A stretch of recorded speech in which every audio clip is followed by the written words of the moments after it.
यशोदानन्दन व्रजजनरञ्जन यशोदानन्दन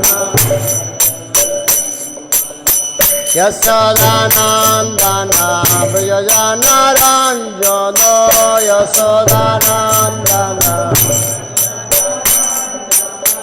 यशोदानन्दन व्रजजनरञ्जन यशोदानन्दन यमुनातीरावनचारि यमुनातीरावनचारि यमुना जय राधा माधव कुंज बिहारी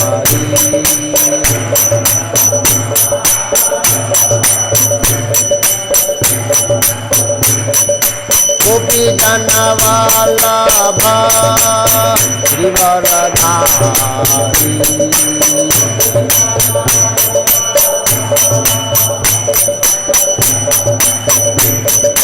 गोपी जन वल्लभ गिरिवरधारी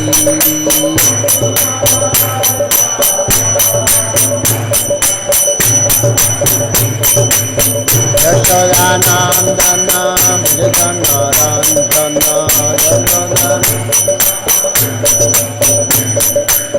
यशोदानन्दन व्रजजनरञ्जन यशोदानन्दन यमुनातीरावनचारि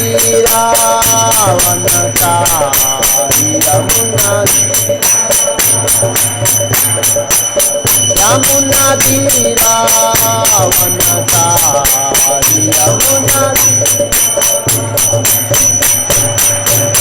जय राधा माधव कुंज बिहारी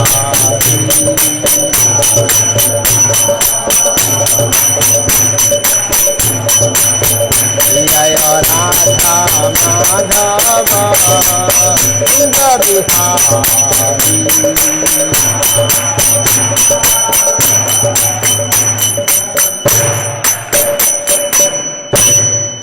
जो विष्णुपाद परमहंस परिव्रजक आचार्य श्री श्रीमद अभयचरणारविंद भक्तिवेदांत स्वामी प्रभुपाद की अनंत कोटि वैष्णवविंद की शिष्य गौर निताय की शिला प्रभुपाद की निताय गौर प्रेमानंदे।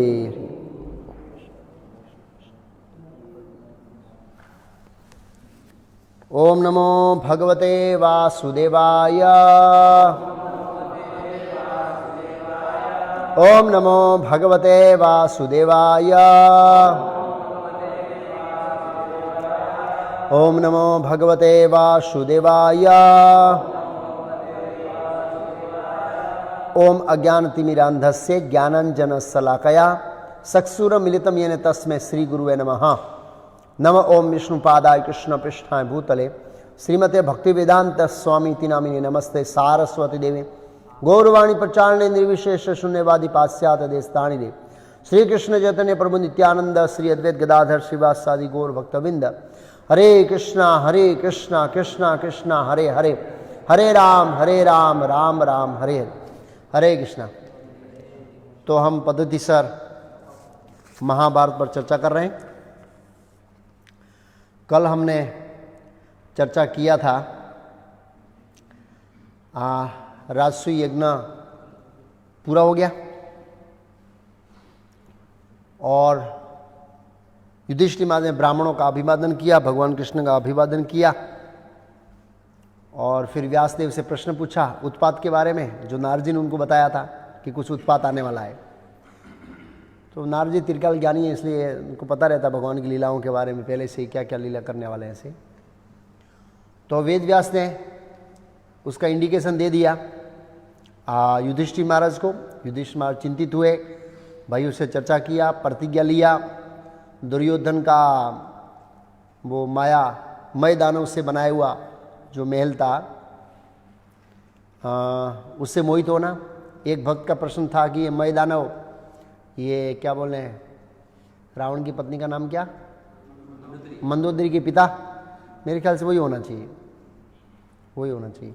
तो बोला इतना लंबा जीवन, ऑलमोस्ट असुरों का जीवन देवताओं के समान ही होता है ऑलमोस्ट, हम देखते हैं ना युद्ध में और ऐसे लंबा। मैं जहाँ तक समझता हूँ वही मय दानव है, दूसरा कोई डिस्क्रिप्शन है नहीं ऐसे। तो मय दानव की बनाई हुई सभा से मोहित होना दुर्योधन का, और ईर्षा से जलना, शकुनी से बात मरने का निर्णय करना। शकुनी ने योजना बनाई कि तुम कैसे ये इसका जो ऐश्वर्य है उसको हड़प सकते हो। धृतराष्ट्र, गुरु महाराज ने एक लेक्चर में बताया, धृतराष्ट्र का मतलब धृत मीन्स धारण करने वाला, राष्ट्र मीन्स धृत मीन्स हड़पने वाला, राष्ट्र मीन्स राष्ट्र, जो राष्ट्र को हड़पने वाला उसको कहते हैं धृतराष्ट्र वो उसका एक अर्थ है ऐसे। और दुर्योधन ने भूख हड़ताल किया और धृतराष्ट्र को पुत्र मोह में फंसाया, और अंततः उनको आज्ञा दिया गया जुआ खेलने के लिए। युधिष्ठिर महाराज जानते थे इसका परिणाम ठीक नहीं आने वाला था, लेकिन फिर भी उन्होंने नियम लिया था कि झगड़ा ना हो, तो मैं बुजुर्गों की आज्ञा का पालन करूंगा और मौन रहूंगा, ज़्यादातर हो सके जहाँ तक मैं झगड़े का टालने का प्रयास करूंगा। इस उद्देश्य से वो आए, और क्षत्रिय थे वो। तो वहाँ तक अभी आगे आएगा कि विदुर जी वहाँ मिलने के लिए आए काम्यवन में, तो भीमसेन ने बोला लगता है कि फिर से आह्वान देने, बोला मैं आह्वान देने फिर जाऊंगा। युधिष्ठिर बोले मैं क्षत्रिय हूँ, मैं लगा नहीं सकता, लेकिन मुझे डर है इस बार अगर उसने गांडी धुनी से को रखने का बोल दिया ना तो मेरे लिए कुछ कठिन होगा, क्योंकि फिर अर्जुन युद्ध कैसे करेगा। फिर वहाँ पर वो थोड़े विचलित हुए। विदुर जी दूसरे कारण से मिलने के लिए आए, लेकिन मैं बोला अगर फिर से चुनौती दे फिर से जाऊंगा क्षत्रिय है बड़ी अलग स्थिति ऐसे। और अंततः पांडव आए और जुआ खेला गया। धीरे धीरे महाराज युधिष्ठिर की संपत्ति को लुच्चाई धोखे से हड़प लिया गया। अंततः 5 भाइयों और माता द्रौपदी को भी दाव में लगा दिया। माता द्रौपदी को घसीट कर लाया गया। उन्होंने सभाजनों से प्रश्न किया, तो प्रश्न होता है कि पितामह भीष्म क्यों नहीं बोले। तो अभी युधिष्ठिर महाराज का डिस्कशन होगा आगे, उसमें बता रहे हैं कि हे अर्जुन तो युद्ध करने की सोच रहा है कौरव के साथ, लेकिन याद रखना द्रोणाचार्य, कृपाचार्य और पितामह भीष्म उन्होंने उनका अन्न खाया, इसलिए वो ऋणी है, तो उनको उनके पक्ष में रहना ही पड़ेगा, रहना ही पड़ेगा। तो एक कारण ये था कि पितामह भीष्म नहीं बोले क्योंकि उनका अन्न खाया था, अन्न खाया था, उनके आश्रित थे, तो वो बोल नहीं सकते भला बुरा, उनका अधिकार नहीं बनता है। वो समझा सकते हैं लेकिन ऐसे नहीं बोल सकते ये ही राइट है, नहीं द्रौपदी को नहीं जीती है, ऐसे नहीं बोल सकते पितामह भीष्म फिर भी उन्होंने कमेंट दिया, ऐसा नहीं है। और उन्होंने बताया पितामह भीष्म की ये द्रोणाचार्य तो पूरे पूरे मोहित हो गया, तो बोलने की क्षमता ही नहीं उनकी उस कमेंट के अंदर। बोला ये तो उनकी क्षमता ही नहीं है, तो बेहोश जैसे है ये स्थिति को देखकर। मतलब किसी को ऐसा पहले से आइडिया नहीं था कि इतनी परिस्थिति खराब हो जाएगी, किसी के मन में ऐसा नहीं था, अचानक परिस्थिति बदल गई ऐसे। और सबको दंड मिला, इसका ऐसा नहीं है कि दंड नहीं मिला, दूसरे सभाजनों का दंड मिला सबको भी। और पांडवों को दास भाव से मुक्त करना। द्रौपदी तो मध्वाचार्य ने कहा द्रौपदी ने वर नहीं मांगा है, मतलब ऐसे वर कह सकते हैं, लेकिन वो तो छल से लिया वो धन है, वापस दे रही, उसमें कौन सा वर है। मध्वाचार्य ने कहा ये कोई वर नहीं है, ये तो छल से लिया हुआ धन वापस दे रहे। ऊपर छल ऊपरली दृष्टिकोण से ऐसा लगता है कि उन्होंने वर दिया, लेकिन ये वर नहीं है, ये तो झूठ से लिया हुआ धन है, तुम वापस दे रहे हो, इसमें वर कौन सा है। मध्वाचार्य का ऐसा कहना है ऐसे उन्होंने बताया। और दूसरी बार जुआ खेला गया, उसमें भी हार गए। तो युधिष्ठिर महाराज ने पूरे संसार को एक संदेश दिया, ये जुआ है आपकी जीवन को बर्बाद कर देगा, करोड़पति से रोड़पति बना देगा। और इतिहास साक्षी है इसका, शेयर बाजार में करोड़ों रुपया लोगों का गया है, करोड़ों रुपया आया है, और करोड़ों लोगों का जीवन बर्बाद हुआ है। अलग अलग लोगों ने अलग अलग संदेश दिया इसके माध्यम से समाज को। अर्जुन बताएगा अगर उत्तर को कि विधाता ने हमको निमित्त बनाकर समाज को संदेश दिया कि जुआ वो डेंजर है, व्यक्ति को जीवन बर्बाद कर देता है ऐसे। और हम देखते हैं पांडवों के साथ ऐसा हुआ, विद इन दी सेकंड में परिस्थिति बदल गई। 2 घंटे पहले चक्रवर्ती सम्राट थे और 2 घंटे के बाद तो दास बन गए। ये भौतिक जगत की स्थिति ऐसी है। दुखाले मसासोतम, कभी भी आपके साथ कुछ भी हो सकता है, कभी भी आपकी कोई भी परिस्थिति पलट सकती है विद इन दी सेकंड में।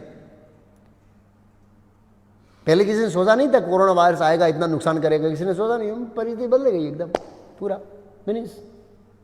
भौतिक जगत में कुछ भी हो सकता है, तो भक्तों को मेंटली प्रिपेयर रहना चाहिए इसका सामना करने के लिए, मतलब आध्यात्मिक स्थिति में स्थित होने के लिए ऐसे।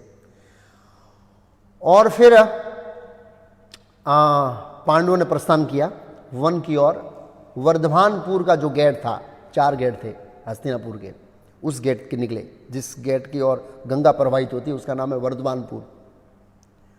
और जब वो निकले तो हस्तिनापुर की प्रजा बहुत विलाप करने लगी और धृतराष्ट्र को बहुत गालियां देने लगी। मतलब कितना दुष्ट है ये धर्मराज युधिष्ठिर को ऐसे करके रख दिया। ये द्रौपदी जिसको सूर्य देख नहीं सकता है, जिसको पवन देख नहीं सकता है, आकाश में उड़ने वाले पक्षी उनको देख नहीं सकते, इतनी वो सुरक्षा में थी, आज पब्लिक के सामने जा रही है, धृतराष्ट्र के सामने। घोर कलयुग आ गया। बहुत गाली दिया धृतराष्ट्र ने लोगों को, बहुत गाली दिया, जैसे उधर दशरथ महाराज को दिया था रामलीला में कैसे। तो जब चले गए तो धृतराष्ट्र थोड़ा विचलित हो गए कि कुछ गड़बड़ हुई है, तो उन्होंने विदुर जी को बुलाया।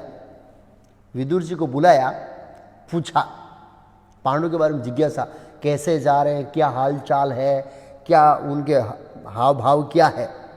तो विदुर जी ने उत्तर दिया कि युधिष्ठिर महाराज ने अपने मुंह ढका हुआ है और जा रहे हैं।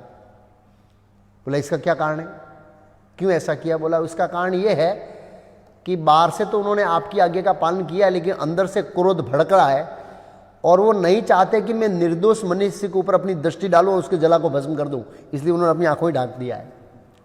ये भाव बता रहे विदुर जी। कैसे जान सकते विदुर जी भाव, तो ऐसे जो मंत्री होते हैं, राजनीति के होते हैं, उनको ये ट्रेनिंग मिलती है स्पेशली भाव।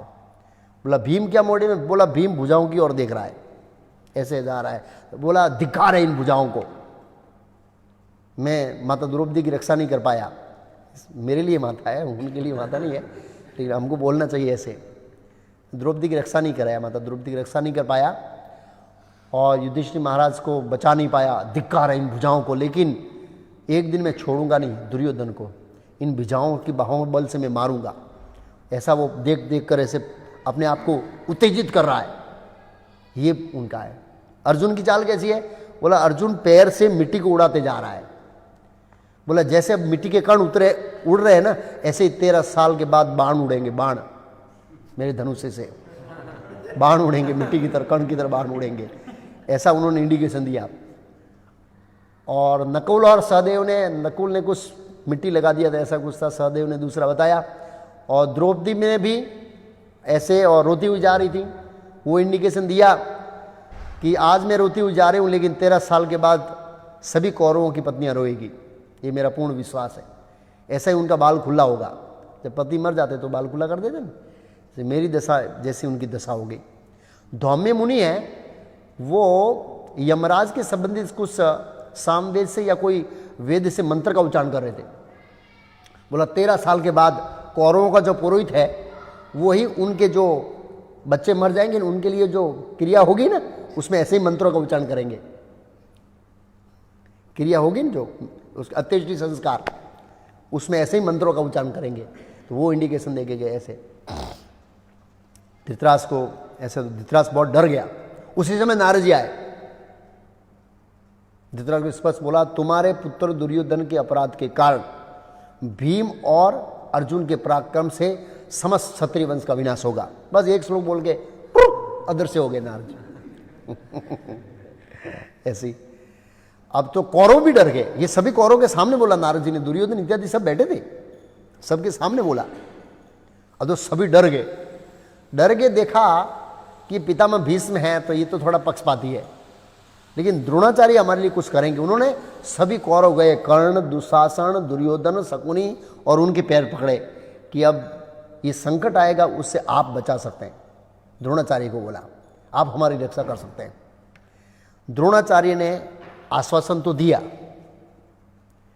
कि मैं अपनी मेरी शक्ति के अनुसार रक्षा करूंगा, ऐसी चिंता मत करिए, लेकिन मैंने ब्राह्मणों के मुख से सुना है कि पांडव देवताओं के पुत्र है और अवध्य है, युद्ध में उनको कोई पराजित नहीं कर सकता। ये मैं आपको दावे के साथ कर सकता हूं। दूसरा, मेरे बारे में पब्लिक में बात हो रही है, वैसे मुझे कोई मेरा शिष्य है, मुझे मार नहीं सकता, युद्ध में परास्त नहीं कर सकता, लेकिन मैंने भी सुना है लोग बात कर रहे हैं कि मुझे मारने वाला धृतराष्ट्र पुत्र दुष्टद्युम्न है। और जब से दुष्टद्युम्न जन्मा है तो मेरे हृदय में भी थोड़ा भय का संचार हो गया है। थोड़ा, कैसे बोला उन्होंने, भय का संचार हो गया है। तो इसलिए हे कौरव, आपके पास 13 साल है। कितना साल है? 13 साल के बाद भयंकर युद्ध होगा। द्रोणाचार्य ने भी इंडिकेशन दे दिया। परिस्थितियां जान के वो इतने वो सामान्य व्यक्ति थोड़ी थे, परिस्थितियां जानकर बताया कि ये धृतराष्ट्र पुत्र सुधरेंगे नहीं, क्योंकि वो छोटे से उनको जानते हैं। किसी व्यक्ति के स्वभाव से हम इंडिकेशन लगा सकते हैं कि वो आगे जाके क्या करने वाला है, उसके स्वभाव। कई बार लोग प्रश्न पूछे, प्रभु ये मर गया, कहाँ गया, कैसे पता लगेगा? हम बोलते हैं भगवत धाम गया, कैसे? तो उन्हें जीवन भर क्या किया, उसका नेचर कैसे था, उसकी एक्टिविटी कैसी थी, उनके अनुसार से हम अनुमान लगा सकते हैं। 100% तो नहीं बोल सकते हैं, लेकिन उसके कार्यों के ऊपर से, उसकी चेतना के ऊपर से, उनकी फिलोसॉफिकल अंडरस्टैंडिंग ऊपर से, उनका समर्पण, उससे कुछ लगा सकते हैं कि यहाँ गया होगा। तो दुर्योधन के जन्म से लेकर अभी तक तो द्रोणाचार्य इंडिकेशन लगा दिया कि ये हाथ में आने वाला व्यक्ति नहीं है, नहीं छोड़ेगा, लोभी व्यक्ति है। तो बोला आप एक काम करो, 13 साल है आपके पास, जितना मनोरंजन करना कर दो, भोग कर दो, दान दे दो, यज्ञ कर दो, कोई बाकी नहीं रहना चाहिए। 13 साल के बाद मरना ही है, मतलब बोल दिया। दान भी दे दो, क्योंकि दान दे देकर आपकी गति अच्छी होगी, यज्ञ करोगे तो गति अच्छी होगी, नहीं तो आप सब बेटे नरक में जाएंगे आप। ऐसे कहने का मतलब ऐसा था। और युद्ध में हमारी विजय की कोई आशा नहीं है, ऐसा भी बोला। मतलब डामाडोल स्थिति है, फिर राज्य मिले ना मिले, भोग मिले ना मिले, ऐसा बोला। मैं अपनी तरफ से प्रयास करूंगा, लेकिन मेरे को मारने वाला जन्म ले लिया, इसलिए आप ये ऐसे मत सोचना कि मैं अमर जैसा हूं। और फिर अब ये बताया, धृतराष्ट्र की चिंता बढ़ गई। धृतराष्ट्र बहुत घबरा गए और बहुत डिस्टर्ब थे। संजय उस समय रूम में आए, मतलब कक्ष में, तो संजय के सामने विलाप करने लगा धृतराष्ट्र महाराज।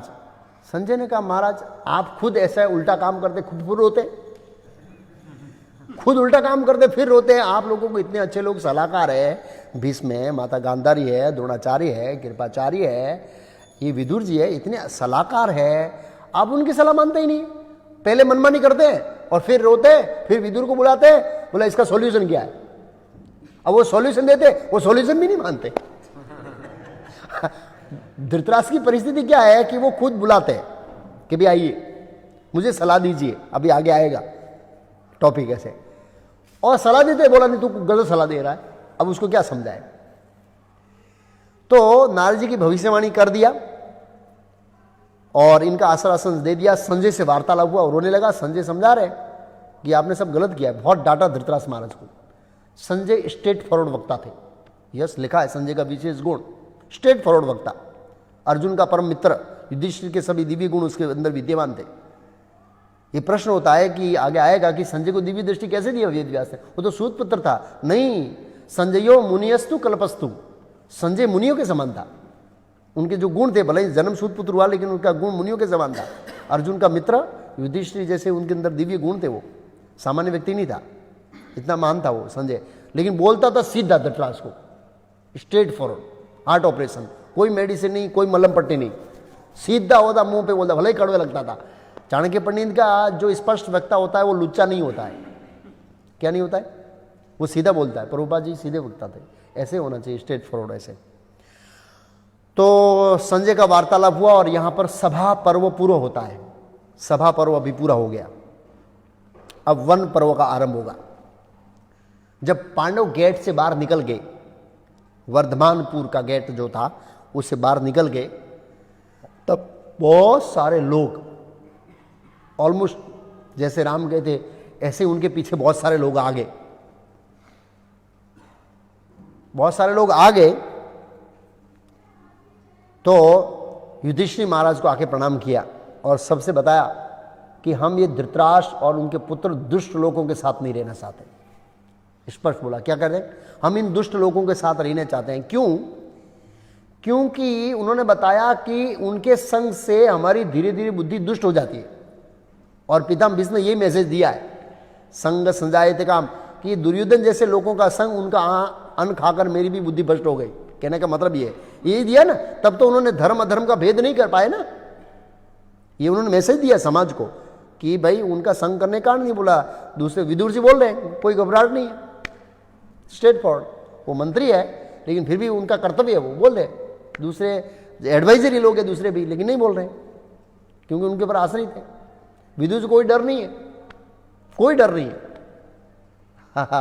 एक बार एक मीटिंग में चर्चा हुई कि ऐसे ही इस्कॉन के मैनेजमेंट के कुछ गाइडलाइन में ऐसे कि क्या करना चाहिए। बोला विदुर की तरह स्पष्ट बोलो, जब तक उठाकर बाहर फेंक नहीं दे तब तक। विदुर की तरह स्पष्ट बोलो, जब तक हमको उठा के बाहर फेंक नहीं दे तब तक। एक ही रास्ता है, ऐसा 2-3 और रास्ते हो, चर्चा नहीं करूंगा ऐसे, एक जस्ट है। तो विदुर जी स्पष्ट वक्ता थे ऐसे। तो सब आए और उन्होंने उदाहरण दिया ब्राह्मणों ने, बहुत सारे ने, कि जैसे फूल है, फूल कपड़े के ऊपर रहता है तो उस कपड़े में क्या चली जाती है? सुगंध। जमीन को फूल पड़ा रहेगा, वो जमीन में सुगंध शुरू हो जाएगी। पानी में फूल पड़ा रहेगा तो उसके पानी के अंदर फूल आएगी। ऐसे ही संग से, संग में रहने मात्र से उसका प्रभाव शुरू हो जाएगा। और इसलिए चैतन्य महाप्रभु का साधु संग लव मात्र साधु संग सर्व सिद्धि होय, मायावाद भास्वलीन होए सर्वनाश। संग, लोगों की संगति करने में बहुत सावधान किया हमको। क्यों? कई बार क्या होता है, ऊपरली दृष्टिकोण से नहीं फर्क पड़ता है, लेकिन कॉन्शसनेस पे असर होता है। हम कृष्ण भक्ति में कमजोर है और स्ट्रांग लोगों से कन्विंस करने जाएंगे और उनके आर्ग्यूमेंट में फेल हो गए, तो फिर रात को आके क्या विचार आता है, यार मैं गलत संप्रदाय में नहीं हूं कहीं, मेरा संप्रदाय सही तो है ना। हाँ, ऐसा होता है। जब मैं बुक डिस्ट्रीब्यूशन था, अभय चरण प्रभु मेरे लीडर थे। मैं इसमें पदयात्रा में गया हूँ 6 महीना पदयात्रा में, 6 महीना पूरा खेड़ा डिस्ट्रिक्ट। ऐसा ही सेम 2 बैल, ऐसी सेम बैलगाड़ी, 6 मंथ पदयात्रा, रोज एक एवरीडे 1 गांव। तो हम क्या करते, बहुत सारे लोग मिलते थे आर्ग्यूमेंट, उसमें मैं नया था, 2-3 महीना वो ज्वाइंट किए। तो आर्ग्यूमेंट शुरू होता है गाँव में, और मैं हार जाता हूँ, रोज हार जाता हूँ। तो सोचता हूँ यार कि ऐसा है कि यार मेरा संप्रदाय गलत तो नहीं है ना। ये लोग सही नहीं है। तो मैं अभिचरण प्रभु के जाता हूँ, ये क्वेश्चन पूछा, तो फिर अभिचरण प्रभु को रात को लेके जाता हूँ उसके घर, और फिर फाइटिंग करते, अभिचरण उसको हरा के कट वापस आ जाते। ये रूटीन का था। और फिर मैं ज्यादा कहता, मैं रात को हमारे महाराज को लेके आऊंगा और वो आपको समझाएंगे, क्योंकि भैया मेरी सीधी श्रद्धा हिलने लगती है। तो जब हम कच्चे होते हैं, डिफीट होते हैं ना, तो हमारा क्या होता है, श्रद्धा हिलने लगती है। ऐसे हम ज्यादा नास्तिकों के साथ रहेंगे या अभक्तों का संग करेंगे तो हमारे मन में शंका, कुछ शंका शुरू हो जाएगी। इसलिए प्रभुपाद जी ने कहा है, हम जब फैक्ट्री में जाते हैं, ठीक है, ओके, एक एग्जाम्पल, कैसे फैक्ट्री में सभी लोग जो है, चेट वॉचमैन से लेकर मालिक तक, सबका उद्देश्य क्या है? भोग करना, कमाओ, टारगेट बनाओ, बंगला बनाओ, गाड़ी बनाओ। हम एक भक्त है, हम देखते यार पूरी दुनिया इंद्रिय भोग में पड़ी है और मैं इंद्रियों को कंट्रोल कर रहा हूं। कहीं मैं गलत जगह पर नहीं हुई ना? आसमान से टपका और खजूर पे लटका, ऐसा नहीं है ना। ऐसा तो नहीं है ना कि यार मैं रह जाऊंगा, ये इंद्रिय भोग करेंगे और रह जाऊंगा मैं। उसको शंका होने लगती है रियली, क्योंकि पूरे जो ऊपर से लेके सभी डिपार्टमेंट वाले मजाक करते हैं उसके द्वार, क्या ये भक्ति करता है, 25 की उम्र में, 35 की उम्र में, कुछ लक्ष्य अर्जित करो, कुछ कमाओ, ऐसो आराम करो, तो उनको भी थोड़ा हिलने लगता है। इसलिए चैतन्य महाप्रभु ने सावधान किया, प्रभुपाद जी ने सावधान किया, संग बहुत जरूरी है। और संग से परिवर्तन होता है, हम देखते हैं अच्छे लोगों का माइंड परिवर्तन होता है संग से। और हम खुद अनुभव करते हैं, जब भक्तों के संग में रहते हैं तो बहुत भक्त लोग ऐसे रहते हैं, बाहर जाइए, बुक डिस्कशन करिए, अकेले रहिए, 4-5 दिन बाहर देखिए। मेरे को पता है, मैं बहुत पहले ट्रॉलिंग करता था, कहीं भी होता ना, दूसरे दिन तो विद्यानगर आना ही पड़ता।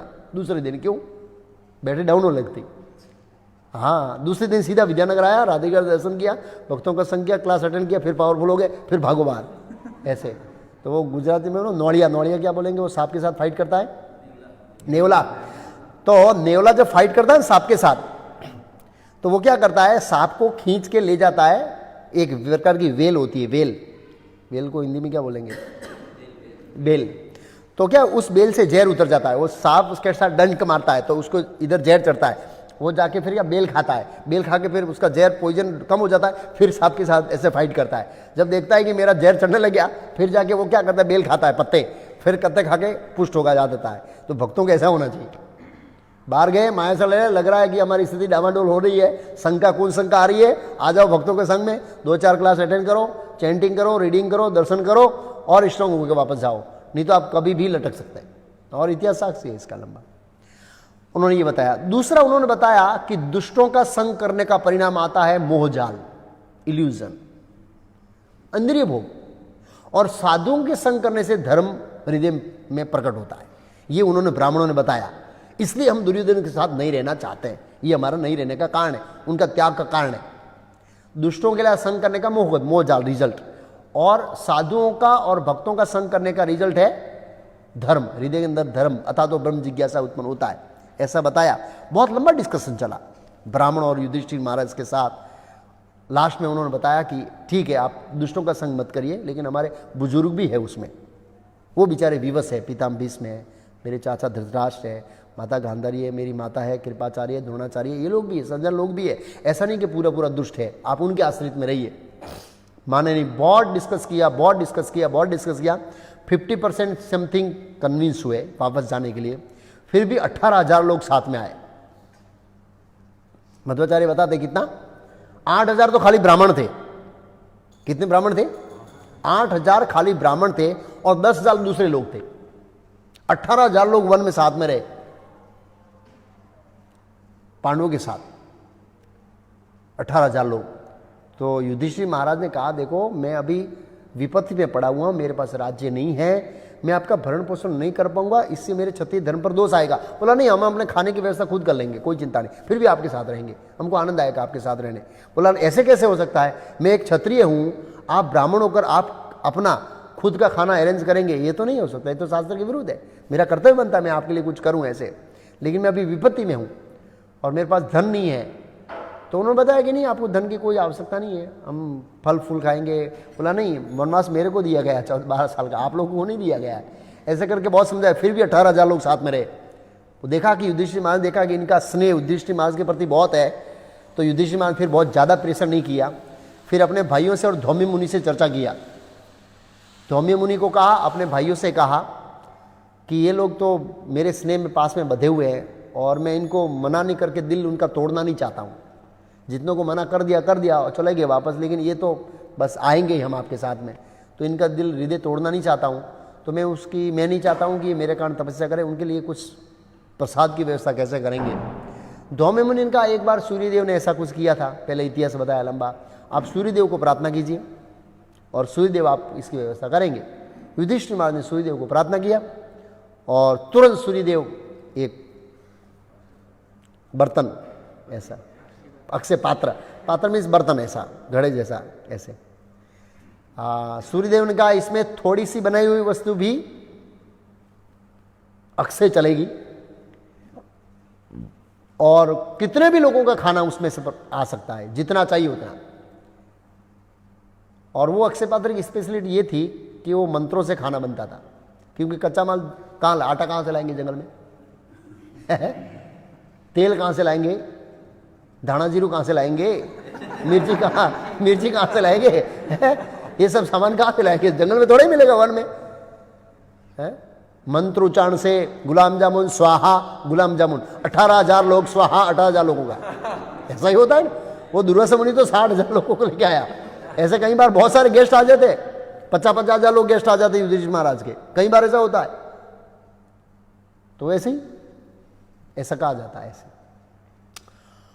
तो अब एक प्रश्न होता है यहां पर, और वो शर्त के साथ दिया कि जब तक माता द्रौपदी नहीं खाएगी तब तक ही ये काम चलेगा, द्रौपदी माता के खाने के बाद अंदर से कुछ नहीं मिलेगा आपको, ये शर्त थी और दिया। अब प्रश्न होता है कि युधिष्ठिर महाराज देवताओं की शरण में क्यों गए? बहुत बड़ा प्रश्न है, फिलोसॉफिकल प्रश्न है। भगवान कृष्ण के महान भक्त हैं, शुद्ध भक्त हैं। प्रभुपाद जी का पांडव परिवार पूरा शुद्ध भक्त। क्या संदेश है इसमें? तो इसमें संदेश यह है कि देवता लोग भी भगवान के भक्तों की सेवा करना चाहते हैं। क्या करना चाहते हैं? क्योंकि जो भगवान के भक्त इस भौतिक जगत में आते हैं वो देवताओं के हित के लिए आते हैं। युधिष्ठिर महाराज क्यों आए? भगवान का जो मिशन है परित्राणाम साधुनाम विनाशाय च दुष्कृताम, दुष्टों का नाश करने के लिए भगवान आते हैं ना, तो उसकी लीला में सपोर्ट कर रहे हैं, तो इसलिए देवता भी उनको सपोर्ट कर रहे हैं। और युधिष्ठिर महाराज ने अपने लिए नहीं मांगा, युधिष्ठिर महाराज बोले मैं तो फल फूल खा के रहूंगा, लेकिन ये क्या करेंगे, उनके लिए मांगा है। पहला पॉइंट है। और देवता सेवा करना चाहते हैं भगवान के भक्तों की। जैसे हम देखते हैं रामचंद्र स्वयं भगवान जब अवतरित हुए तो सब शिव जी ने देखा कि सभी देवता अलग अलग सेवा करेंगे। जैसे ब्रह्मा जी ने बोला है कि अलग अलग आप शरीर धारण करके बंदर के आवेश में रूप में प्रकट होकर सेवा कीजिए, तो वो भी सेवा करने की सोच रहे थे।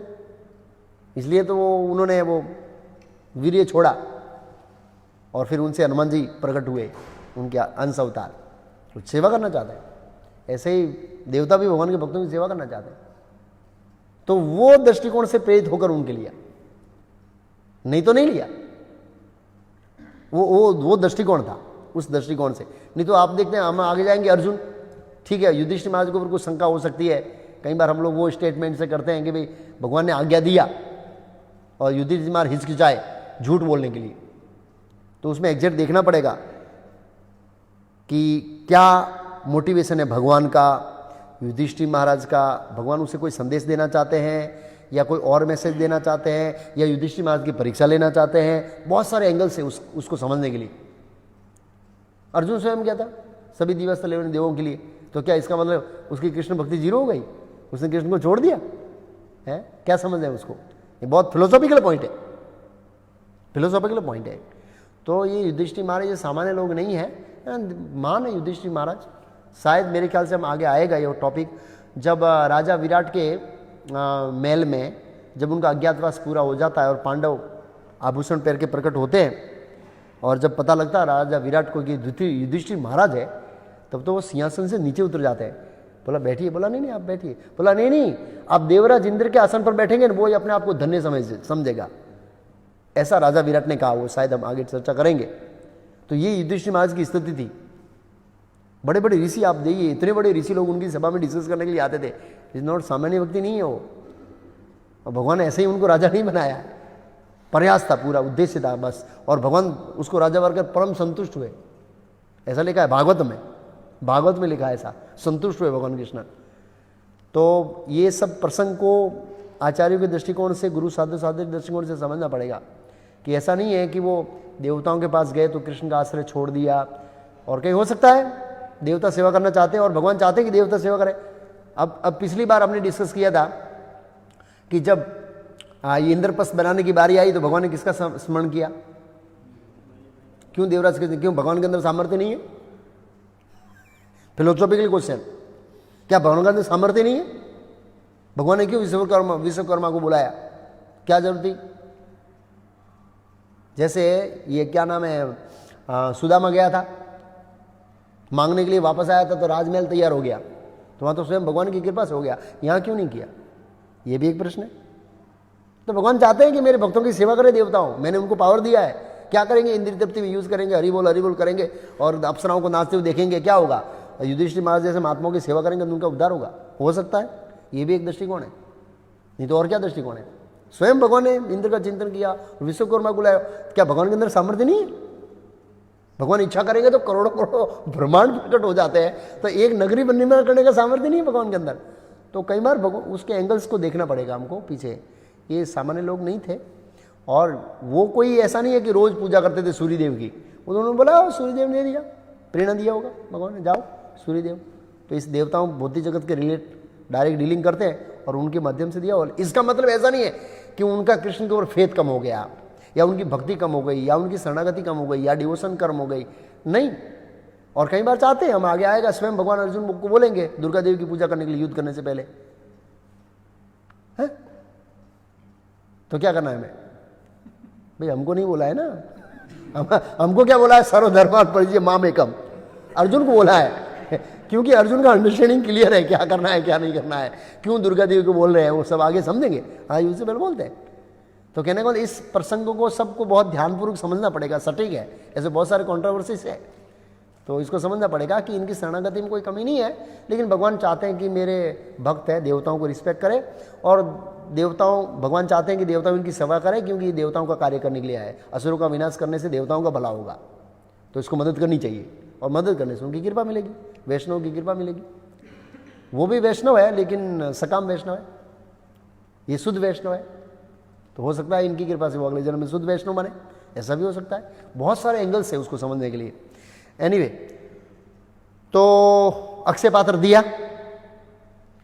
इधर धृतराष्ट्र अभी भी डरे हुए हैं और विदुर को बुलाया इमरजेंसी में। विदुर को बोला, तू नीति में निपुण है, पांडवों का हितैषी है, मेरा भी हितैषी है, ये दोनों की संधि कैसे हो जाए और ये सब मामला कैसे ठंडा हो जाए उसके बारे में एडवाइस कर।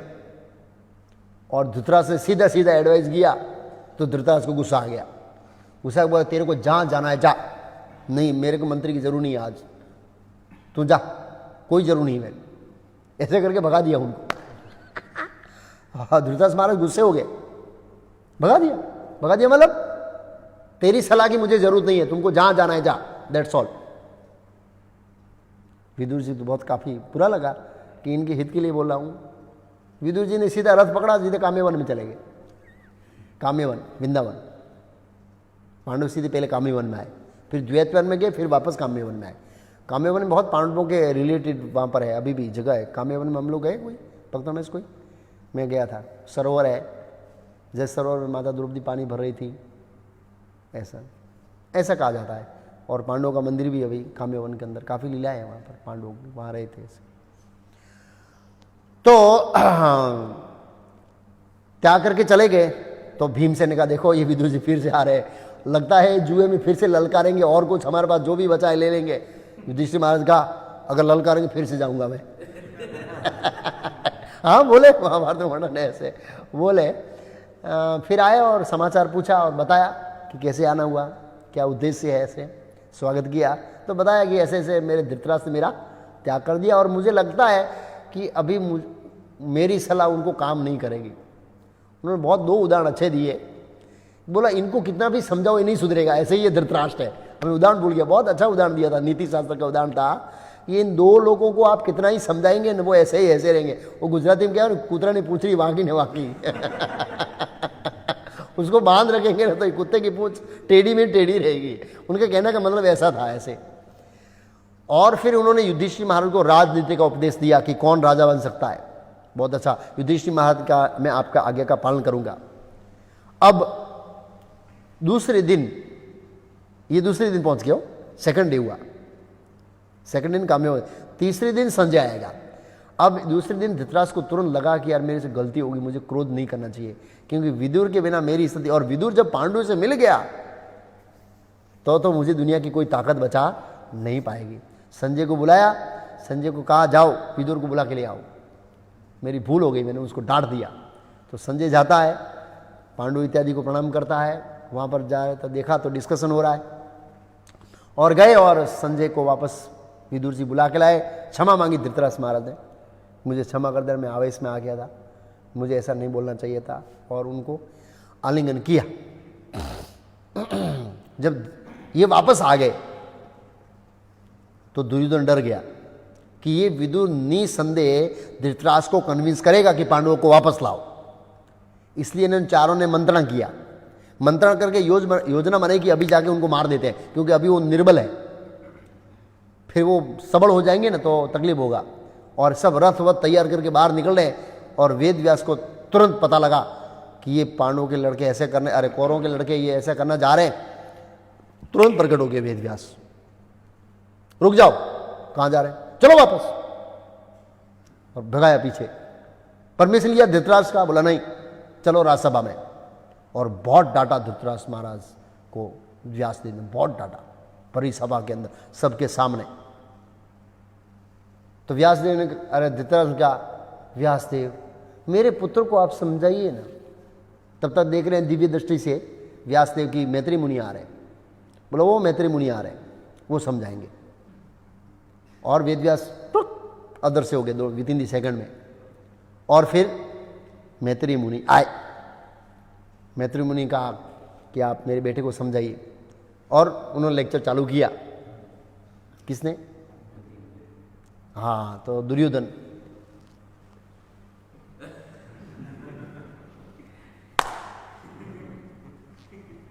सामने नहीं देख रहा है, बस ऐसे।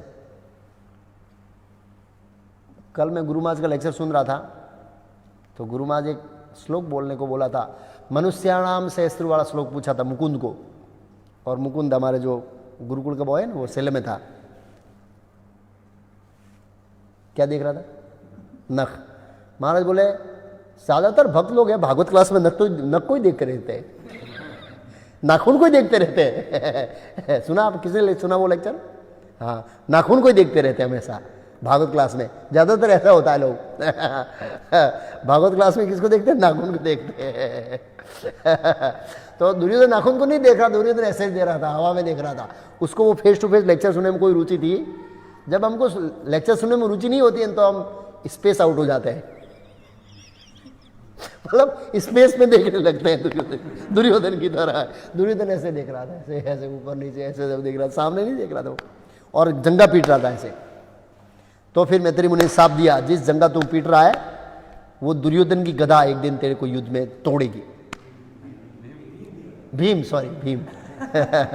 भीम तेरी गदा को तोड़ेगा, जंगा तोड़ेगा।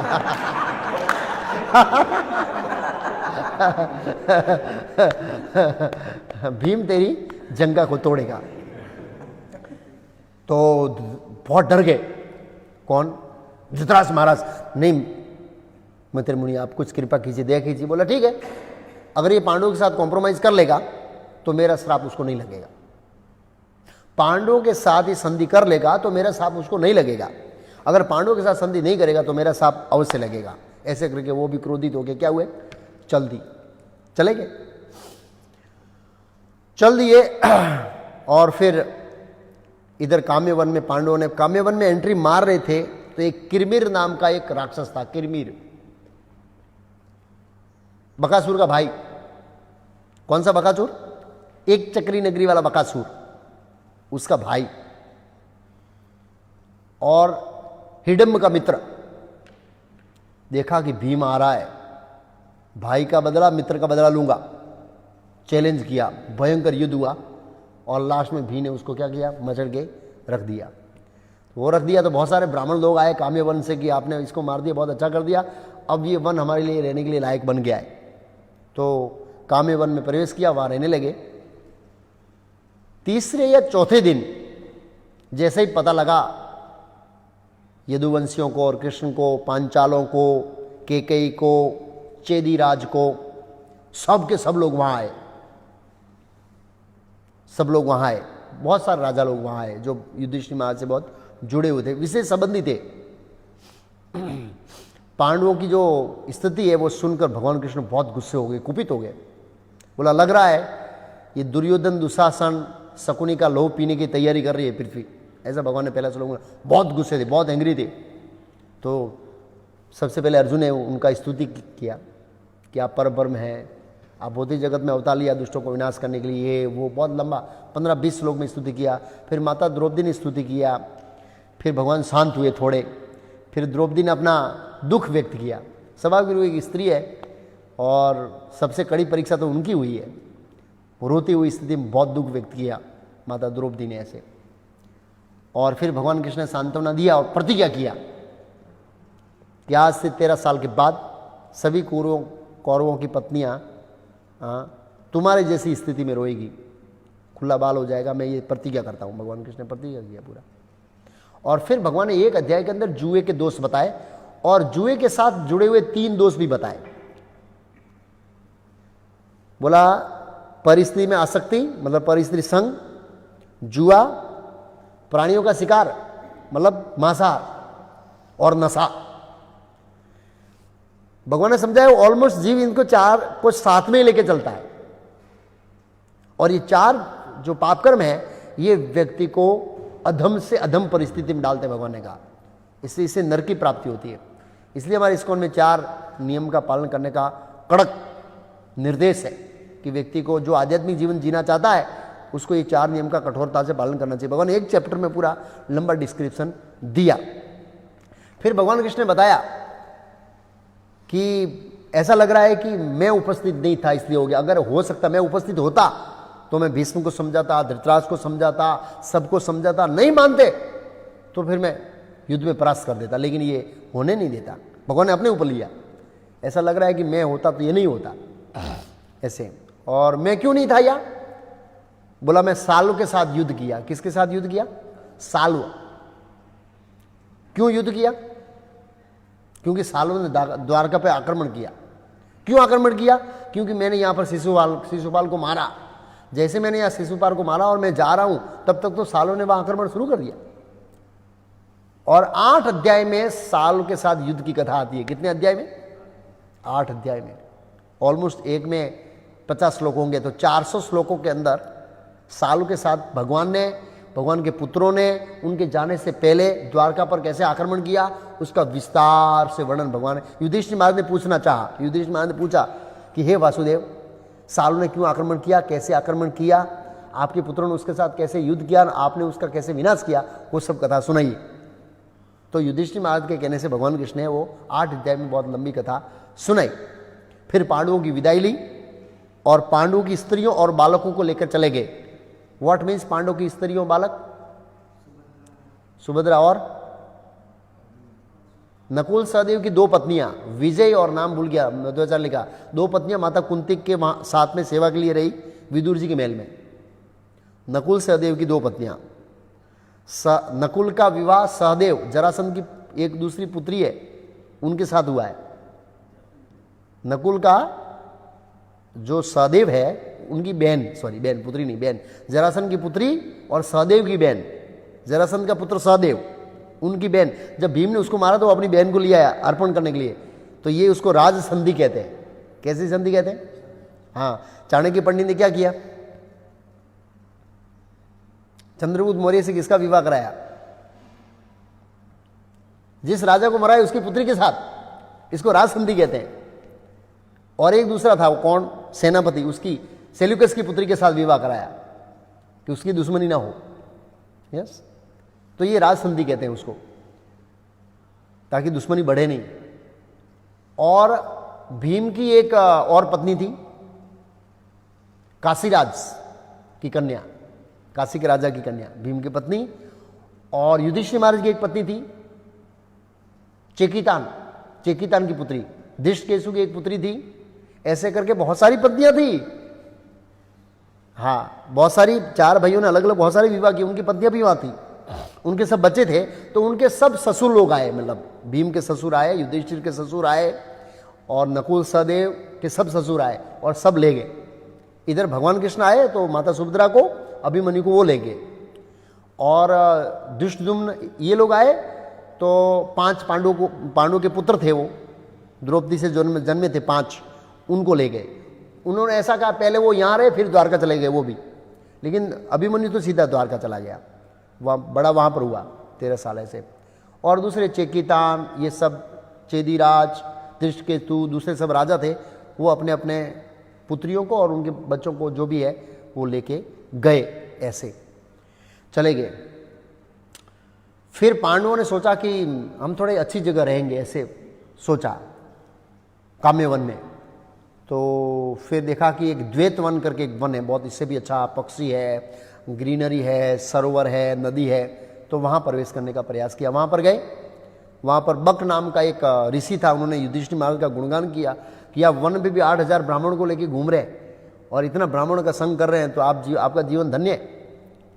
क्योंकि ये वैदिक संस्कृति में ब्राह्मण में से एडवाइजर, भगवान की कथा करने वाले, शास्त्रों के अनुसार गाइड करने वाले थे, तो उनका संग बहुत महत्वपूर्ण था, ऐसे ब्राह्मणों का संग। फिर एक दिन माता द्रौपदी ने युधिष्ठिर की जो स्थिति देखी उससे बहुत विचलित हो गई, क्योंकि उन्होंने तो वो धर्मराज के दिव्य सिंहासन पर स्थिति हुए देखा। स्वाभाविक रूप से एक पत्नी को दुख होता है, अपना पति दुख में होता है, तब एक सती स्त्री को स्वाभाविक दुख होता है। बहुत मोहित हो गई द्रौपदी, बहुत विचलित हो गई माता द्रौपदी। तो फिर देखकर उन्होंने युधिष्ठिर महाराज को उकसाया कि आप 13 साल के बाद क्या करेंगे? युद्ध करेंगे, ऐसी अभी प्रतिज्ञा लो। मुझे नहीं लगता है कि आप 13 साल के बाद भी युद्ध करेंगे, आप ऐसे ही ठंडे ठंडे रहेंगे और दुर्योधन परेशान करता रहेगा।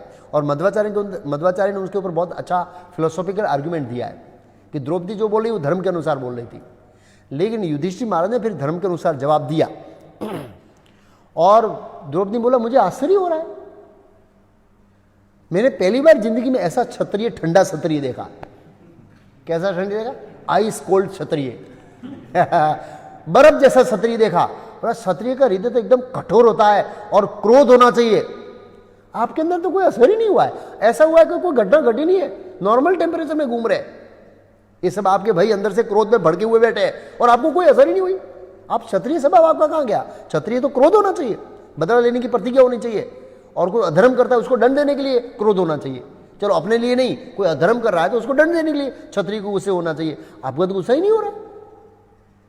तो युधिष्ठिर महाराज ने एक अध्याय में माता द्रौपदी को समझाया कि क्रोध सर्वनाश का कारण है।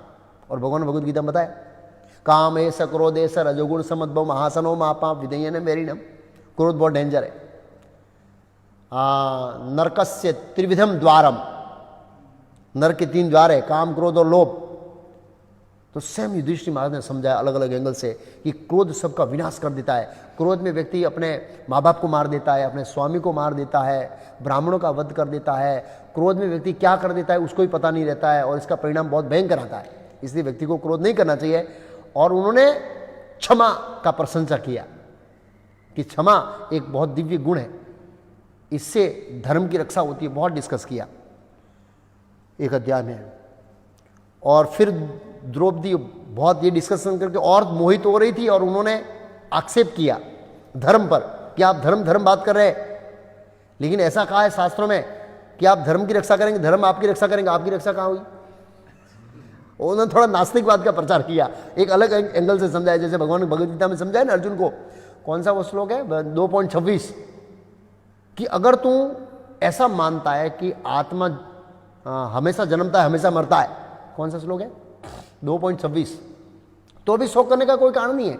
उसमें पूर्वा जी कॉमेंट्री लिखते हैं केमिकल्स के बारे में कि रसायनों से आत्मा जन्मता है ना। युद्ध में बहुत सारे टन रसायन खलास होते हैं, तो 2 टन ज़्यादा खलास हो गया तो क्या फर्क पड़ेगा? तो ये रसायन है, चले जाएंगे, क्या फर्क पड़ेगा? तो मतलब वो दूसरे एंगल से समझा। ऐसे माता द्रौपदी एक दूसरे एंगल से युधिष्ठिर महाराज को समझा रही है, आक्षेप कर रही है न्याय पर, इस पर, वो पर, कि आप न्याय पर चल रहे थे, क्या मिला आपको? ऐसे करके बहुत डिस्कशन हुआ नास्तिकवाद के दृष्टिकोण से। तो युधिष्ठिर महाराज ने बहुत अच्छा सिस्टमेटिक समाधान किया। युधिष्ठिर महाराज ने कहा जीव स्वतंत्र नहीं है, जीव अपना ड्यूटी कर सकता है। वो ड्यूटी करते समय भी वो भगवान के अधीन है जीव। मध्वाचार्य ने बहुत आसान समझाया कि जब हम अपना कर्तव्य बजाते हैं तो कर्तव्य बजाते समय भी हम भगवान के अधीन रह के बजाते हैं। व्यक्ति को कर्तव्य बजाते समय भी अपने आप को स्वतंत्र नहीं समझना चाहिए, मैं पूर्ण स्वतंत्र हूं और मैं अपना स्वतंत्र रूप से कर्तव्य बजा रहा हूं। नहीं, ऐसा नहीं समझना चाहिए। उनको ऐसा सोचना चाहिए कि मैं पूर्ण भगवान के अधीन हूं। बहुत ऐसा फिलोसॉफिकल उनका डिस्कशन हुआ, और साथ साथ में उसका प्रयास करना चाहिए, तो सफल होंगे कि हम स्वतंत्र नहीं है, भगवान के अधीन है, ऐसा सोचकर, और हमारा जीवन हमारा पिछले कर्म के अधीन है, इस हिसाब से व्यक्ति कर्तव्य कर्म करेगा और फिर प्रयास करेगा तो सक्सेस होंगे। और फिर युधिष्ठिर महाराज उसको बताया कि तू ये जो बोल रही है नास्तिकवाद का कॉन्सेप्ट, ये अज्ञान से मोहित होने के कारण बोल दिए, इसको समर्थन नहीं करना चाहिए, शास्त्र इसका समर्थन नहीं करते हैं। फिर भीम ने थोड़ा सपोर्ट दिया माता द्रौपदी को और उन्हें उकसाया कि हाँ पुरुषार्थ सर्वश्रेष्ठ है। मतलब पुरुषार्थ सर्वश्रेष्ठ है, लेकिन पुरुषार्थ भी शास्त्रों के लिमिटेशन में होना चाहिए। शास्त्रों की बाउंड्री को तोड़कर पुरुषार्थ करने से सफल नहीं होंगे आप। शास्त्रों की मर्यादा में रहना चाहिए हमारा पुरुषार्थ, मतलब प्रयास।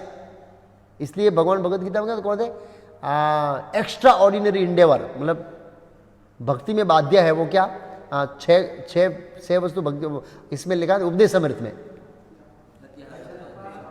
अत्याहार, प्रयास, प्रयास। तो प्रयास का ट्रांसलेशन क्या हुआ है, एग्जैक्ट उसका शब्द देखें ना, अतिशय प्रयास। जो आप जीवन में अचीव नहीं कर सकते उसके लिए प्रयास करना, तो वो शास्त्र के मर्यादा में नहीं है, वो शास्त्र की बाउंड्री में क्या है, बाहर है। तो युधिष्ठिर महाराज ने ऐसा करके उनको समझाया और फिर उनको बताया अल्टीमेट कि देखो कौरवों से युद्ध करना इतना आसान नहीं है, क्योंकि आपके सामने पितामह भीष्म, द्रोणाचार्य, कृपाचार्य और कर्ण, इनके पास सबके पास दिव्यास्त्र है। ये सब परशुराम के शिष्य हैं, तीनों लोगों के अस्त्र उसके पास है। आप ऐसे खाली बातों करने से कुछ होगा नहीं, तभी सब ठंडे हो गए कि सामने रहेंगे, क्योंकि उनका अन्न खाया तो उनका पक्ष लेंगे। और उन्होंने सब शांत हो गए भाई ऐसी बात करने से। और युधिष्ठिर महाराज के हृदय में भय था कि पितामह भीष्म से कैसे लड़ेंगे, उनके पास इतने सारे अस्त्र है। वो जिंदगी में उन्होंने हार शब्द क्या है उसका एक्सपीरियंस किया नहीं है। पितामह भीष्म ने इतने सारे युद्ध लड़े, जिंदगी में हार क्या होती है वो तो उनको पता ही नहीं है। वो व्यक्ति हमसे कैसे हारेगा, देवता भी उनको परास्त नहीं कर सकते। तो ये हम तो मनुष्य हैं, उनके उम्र में बहुत छोटे हैं। अब ये जो मानसिकता देखी तो वेद व्यास तुरंत आए वहां पर। ये धृतराष्ट्र, अरे युधिष्ठिर महाराज की मानसिकता को देखकर तुरंत वेद व्यास आए। वेद व्यास ने कहा, मैं जान गया तेरी मानसिकता, तू ऐसा सोचता है कि पितामह भीष्म द्रोणाचार्य कृपा से लड़ नहीं सकते, वो गलत स्टेटमेंट है। मैं अब तेरे को एक विद्या देता हूं, प्रति स्मृति विद्या, उससे तेरे को रियलिटी का पता लगेगा, वास्तविकता क्या है, फिर तू सब कुछ सही देख पाएगा और ये तेरा जो अज्ञान है ना वो चला जाएगा, क्योंकि 13 साल के बाद युद्ध तो होगा। वेद व्यास ने फिर से बोला युद्ध तो होगा और इनको जीतना है हमको, अर्जुन जीतेगा, लेकिन अभी तेरे को दिख नहीं रहा है, तेरे पास ये दृष्टि नहीं है। तो प्रतिस्मृति विद्या नाम की विद्या दिया, बोला ये अर्जुन को देना बाद में, पहले तू इसको ग्रहण कर ले, इसको आचरण में ला दे और उसके बाद अर्जुन को देना वो विद्या। और वो विद्या देने के बाद अर्जुन को कहना, जा दिव्यास्त्र प्राप्त करने के लिए देवताओं के पास, और इसमें मंत्र उच्चारण करेंगे, देवता प्रकट होंगे और तेरे को विद्या देंगे उनको ऐसे। तो फिर उनको व्यासदेव ने उनको आज्ञा दिया। वो विद्या देने के बाद कि आप सब वापस अभी चले जाइए, वापस काम्य वन में, वो द्वैत वन में आ गए ना, तो काम्य वन में चले जाइए। तो काम्य वन में गए, 1-2 दिन रहे, तुरंत व्यासदेव का स्मरण आया युधिष्ठिर महाराज को कि उन्होंने मेरे को बोला था ये विद्या उनको देकर मेरे को दिव्यास्त्रों को प्राप्त करने के लिए अर्जुन को भेजना है स्वर्गलोक की तरफ। तो अर्जुन को बुलाया और बताया ये बात है, वेद व्यास की ऐसी आज्ञा है, तुम विद्या ग्रहण करो और उसके बाद देवताओं से दिव्यास्त्र प्राप्त करो। तो अर्जुन ने वो विद्या लिया, सब भाइयों को मिले, माता द्रौपदी को मिले, सबका आशीर्वाद लेके इंद्रकील पर्वत पर गए। कौन? अर्जुन इंद्रकील पर्वत पर। वहां जाकर देवराज इंद्र का मंत्र उच्चारण किया। तो एक बूढ़े ब्राह्मण के रूप में बैठे थे देवराज इंद्र। पहले तो बोला यहाँ पर किसका डर है कि धनुष्य लेके आ रहा है, क्या जरूरत धनुष्य की, यहाँ फेंक दे धनुष्य, यहाँ कोई द्वेष नहीं है, कोई नहीं है, मुक्त आत्मा रहते हैं यहाँ पर, कोई झगड़ा क्लेश नहीं करते हैं। 2-3 बार बोला, फिर भी अर्जुन ने वो फेंका नहीं फिर देवराज इंद्र अपने पोजीशन में आ गए, बोले मैं तेरी परीक्षा ले रहा था। और देवराज इंद्र ने पूछा किस उद्देश्य से आए हो? बोला सभी दिव्यास्त्रों की प्राप्ति के लिए, मेरे अपने लिए नहीं, प्रजा की रक्षा के लिए, धर्म की स्थापना के लिए, ऐसा बोला। डिस्कशन हुआ ऐसा। युधिष्ठिर महाराज क्या क्या व्यासदेव की आज्ञा है, इसलिए मेरे ख्याल से भगवान कृष्ण ने बोला होगा आगे, मैं बहुत माइंड में नहीं आया, लेकिन भगवान कृष्ण ने कहा था कि जब मिलने आए थे द्रौपदी को सांत्वना दिया तो अर्जुन को बोला कि 13 साल के बाद भयंकर युद्ध होने वाला है और पितामह भीष्म के पास सभी दिव्यास्त्र रहेंगे उन कौरवों में, तो दिव्यास्त्र का प्रयोग हो न हो हमारे पक्ष में दिव्यास्त्र होना चाहिए, इसलिए तुम स्वर्ग से दिव्यास्त्र प्राप्त करने का प्लानिंग करो। और इधर व्यासदेव ने डायरेक्ट आज्ञा दे दिया है। और इंद्र ने कहा महादेव का दर्शन नहीं होगा तब तक मैं दिव्यास्त्र नहीं दूंगा महादेव को प्रसन्न कर लो, वो दर्शन देंगे, आशीर्वाद देंगे, फिर स्वर्ग आ जाना, मैं सभी दिव्यास्त्र देवताओं से दिला दूंगा। और उस समय सभी दिव्यास्त्र उनके पास थे, देवताओं के सभी दिव्यास्त्र किसके पास थे? इंद्र के पास। क्यों? वत्रासुर का युद्ध करने के लिए। मध्वाचार्य कहते हैं वत्रासुर का जब युद्ध किया तो सभी दिव्यास्त्र देवताओं ने इंद्र को दे दिया, सभी दे दिया। वरुण ने अपना दे दिया, यमराज ने अपना दे दिया, वायु ने अपना दे दिया, सभी दिव्यास्त्र अर्जुन को इंद्र को दे दिया था, वो सभी उनके पास थे। तो महादेव का दर्शन कल शाम को 7:30 बजे के बाद होगा महादेव का दर्शन कल शाम को। इंद्रकील पर अर्जुन गए, अभी आगे कैसे महादेव का दर्शन होगा, क्या महादेव कहेंगे, कैसे स्वागत होगा, कैसे मिलेगा, कैसे पहचानेंगे, वो कल करेंगे। और आज थोड़ा प्रश्न उत्तरी कर लेते हैं 7 मिनट तक।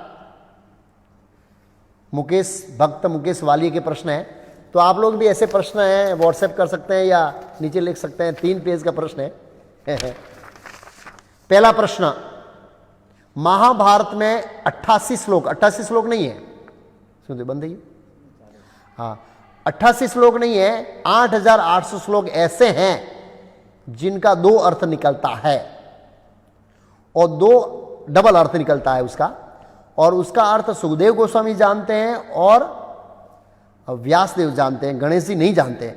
लेकिन गणेश जी को बाद में बताया किसने? व्यासदेव ने, इसलिए गणेश जी जानते हैं।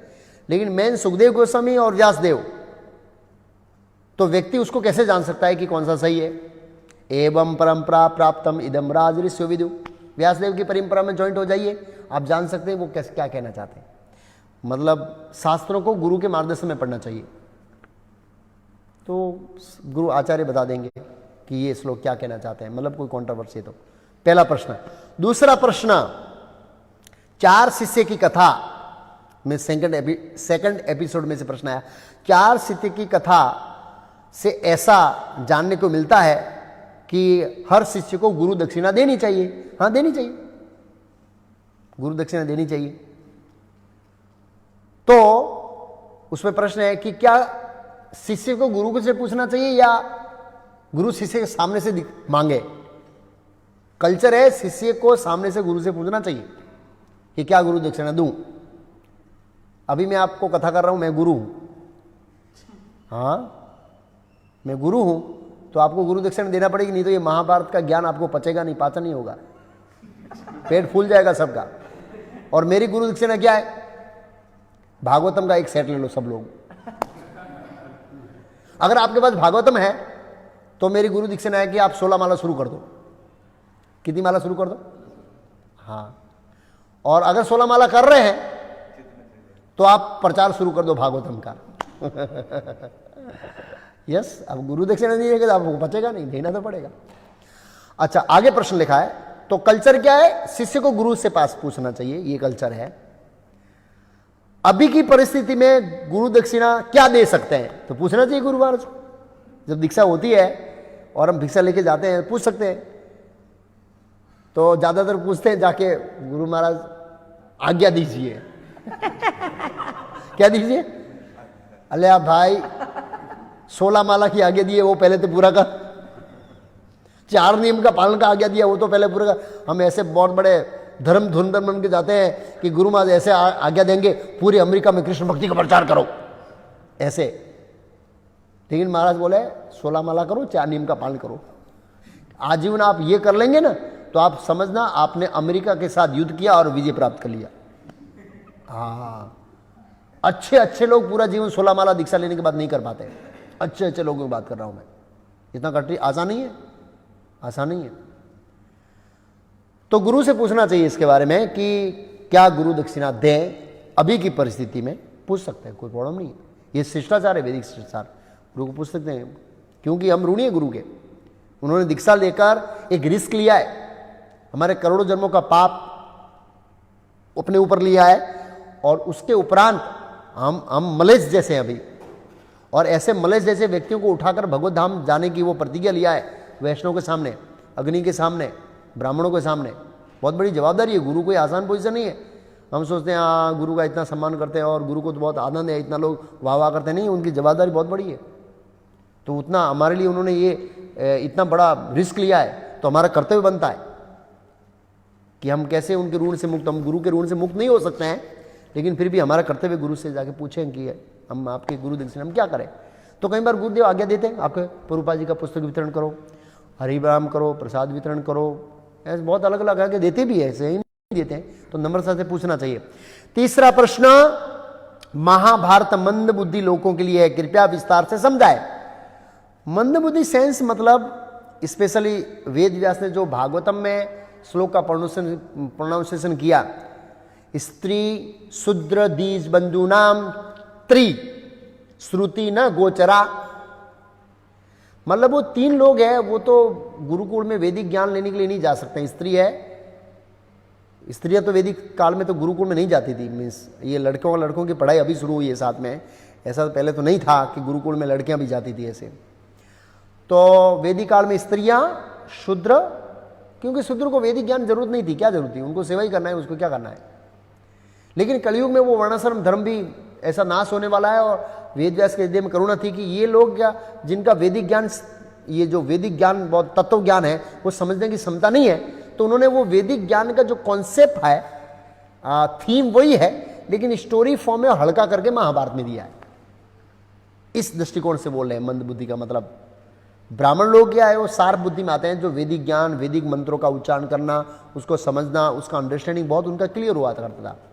और ब्रह्म बंधु मीन्स जो ब्राह्मण के घर में जन्म लिया है लेकिन ब्राह्मण के गुण नहीं है, ऐसे लोग वेदों को नहीं समझ सकते हैं। इसी के लिए वेद व्यास ने ऐसे लोग भी अपना उद्धार करें, उस दृष्टिकोण से मंद बुद्धि का है। मंद बुद्धि में ऐसे नहीं है कि वो पागल व्यक्ति ऐसा दृष्टिकोण नहीं है। लेकिन जो वैदिक शास्त्रों के गहन विषय को नहीं समझते हैं वो लोग महाभारत से शिक्षा लेकर अपना उत्थान कर सकते हैं, उस दृष्टिकोण में कहा है। एक प्रश्न और, 1 मिनट है। तमे जेम जणायो के अमुक कथा, हिंदी, आपने जैसे बताया कि कुछ कथा इस मनमंत्र की है और कुछ कथा दूसरे मनमंत्र की है, तो कौन सी कथा सही मानना है?